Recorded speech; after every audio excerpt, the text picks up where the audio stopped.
That night, the king couldn't sleep. He ordered the record book, the day-by-day journal of events, to be brought and read to him.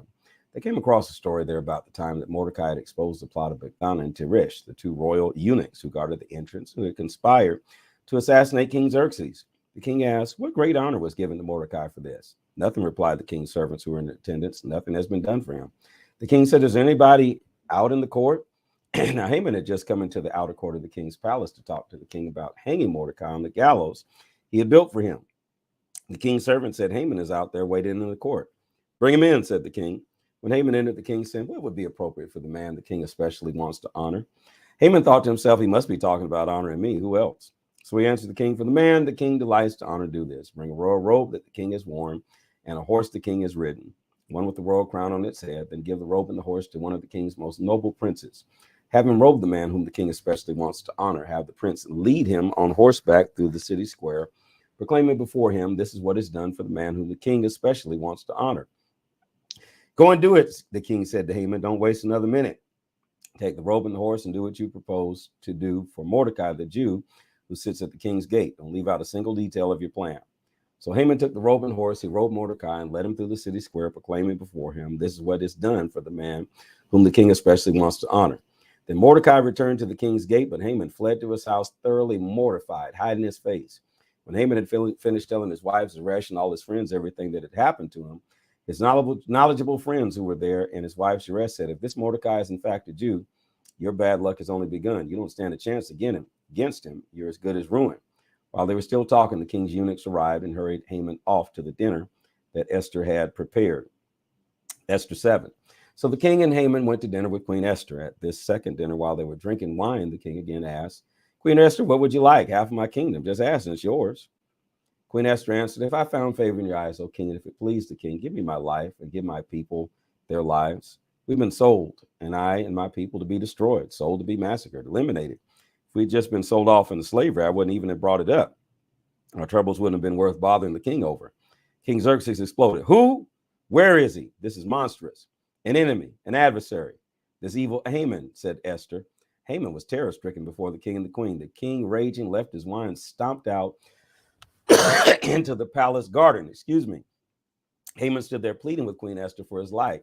He could see that the king was finished with him and that he was doomed. As the king came back from the palace garden into the banquet hall, Haman was groveling at the couch on which Esther reclined. The king roared out, will he even molest the queen while I'm just around the corner? When the word left the king's mouth, all the blood drained from Haman's face. Harbona, one of the eunuchs attending the king, spoke up. Look over there. There's the gallows that Haman had built for Mordecai, who saved the king's life. It's right next to the Haman's house, 75 feet high. And the king said, hang him on it. So Haman was hanged on the very gallows that he built for Mordecai, and the king's hot anger cooled. So Mordecai almost got the Jews killed, and he's got this one man executed because of his stubbornness. That same day, because they weren't asking him to worship Haman, just to bow down. That same day, King Xerxes gave Queen Esther the estate of Haman, archenemy of the Jews, and Mordecai came before the king because Esther had explained their relationship. The king took off a signet ring, which he had taken from Haman, and gave it to Mordecai. Esther appointed Mordecai over Haman's estate. Then Esther again spoke to the king, falling at his feet, begging with tears to counter the evil of Haman the Agagite and revoke the plan that he had plotted against the Jews. The king extended his gold scepter to Esther. She got to her feet and stood before the king. She said, if it please the king and he regards me with favor and thinks this is right, and if he has any affection for me at all, let an order be written that cancels the bulletins authorizing the plan of Haman, son of Hammedatha, the Agagite, to annihilate the Jews in all the king provinces. How can I stand to see this catastrophe wipe out my people? How can I bear to stand and watch the massacre of my own relatives? King Xerxes said to Queen Esther and Mordecai the Jew, I've given Haman's estate to Esther, and he's been hanged on the gallows because he attacked the Jews. So go ahead now and write whatever you decide on behalf of the Jews and seal with the signet ring. An order written in the king's name and sealed with the signet ring is irrevocable.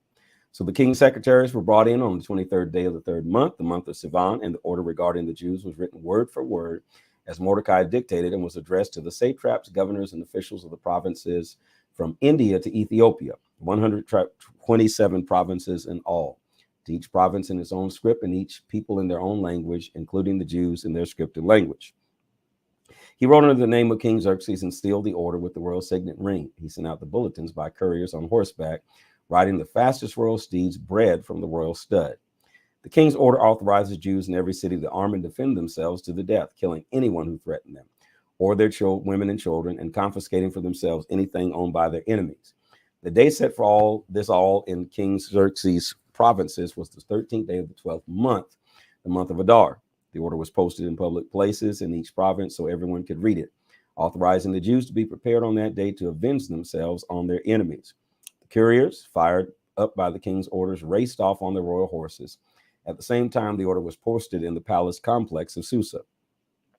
Mordecai walked out of the king's presence wearing a royal robe of violet and white, a huge gold crown, and a purple cape of fine linen.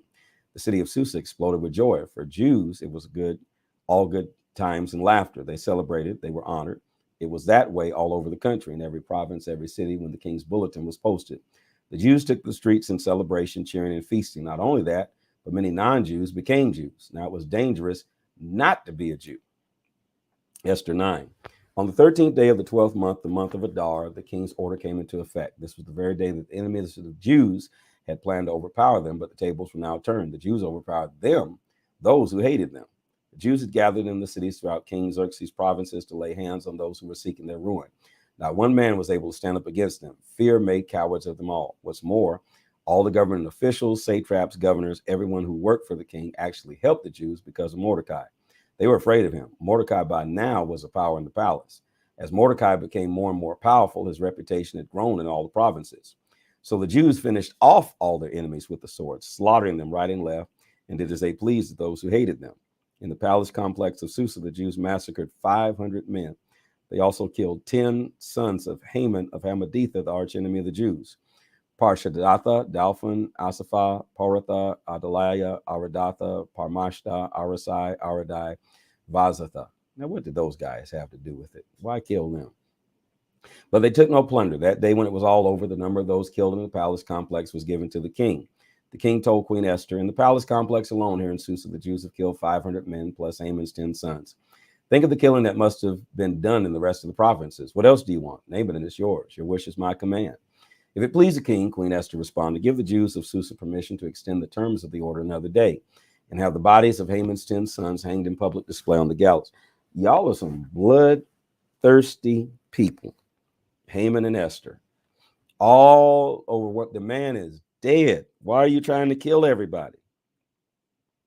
The king commanded it. The order was extended. The bodies of Haman's 10 sons were publicly hanged. The Jews in Susa went at it again. On the 14th day of Adar, they killed another 300 men in Susa, but again, they took no plunder. Meanwhile, in the rest of the king's provinces, the Jews had organized and defended themselves, freeing themselves from oppression. On the 13th day of the month of Adar, they killed 75,000 of those who hated them, but did not take any plunder. The next day, the 14th, they took it easy and celebrated with much food and laughter. But in Susa, since the Jews had banded together on both the 13th and 14th days, they made the 15th day their holiday for laughing and feasting. This accounts for why Jews living out in the country and in the rural villages remember the 14th day of Adar for celebration, their day for parties and exchange of gifts. Mordecai wrote all this down and sent copies to all the Jews in all King Xerxes' provinces, regardless of distance, calling for an annual celebration on the 14th and 15th days of Adar as the occasion when Jews got relief from their enemies, the month in which their sorrow turned to joy. Mourning somersaulted into a holiday for parties and fun and laughter, the sending and receiving of presents and giving of gifts to the poor. And they did it. What started then became a tradition, continuing the practice of what Mordecai had written to them. Haman, son of Hammedatha, the Agagite, the archenemy of all Jews, had schemed to destroy all Jews. He had cast the poor, or the lot, to throw them into a panic and destroy them. But when Esther intervened with the king, he gave written orders that the evil scheme that Haman had worked out should boomerang back on his own head. He and his sons were hanged on the gallows. That's why these days are called Purim, from the poor of the lot. Well, really, both of y'all are wrong. He was wrong for wanting to kill all the Jews. Y'all were wrong for wanting to kill all your enemies. Both of y'all are wrong. All of y'all are wrong. Heathens. Therefore, oh devil, therefore, because of everything written in this letter and because of all that they had been through, the Jews agreed to continue. It became a tradition for them, their children, and all future converts to remember those 2 days every year on the specified date set down in the letter. These days are to be remembered and kept by every single generation, every last family, every province and city. These days of Purim must never be neglected among the Jews. The memory of them must never die out among their descendants. Queen Esther, the daughter of Abihail, backed Mordecai the Jew, using her full queenly authority in this second Purim letter to endorse and ratify what he wrote. Calming and reassuring letters went out to all the Jews throughout the 127 provinces of Xerxes' kingdom to fix these days of Purim, their assigned place on the calendar, date set by Mordecai the Jew, what they had agreed to for themselves and their descendants regarding their fasting and mourning. Esther's words confirmed the tradition of Purim, and it was written in the book. Esther chapter 10, King Xerxes imposed taxes from one end of his empire to the other. For the rest of it, King Xerxes' extensive accomplishments, along with a detailed account of the brilliance of Mordecai, whom the king had promoted, that's all written in the Chronicles of the Kings of Media and Persia. Mordecai the Jew ranked second in command to King Xerxes. He was popular among the Jews and greatly respected by them. He worked hard for the good of his people. He cared for the peace and prosperity of his race. Quite interesting. All right, this is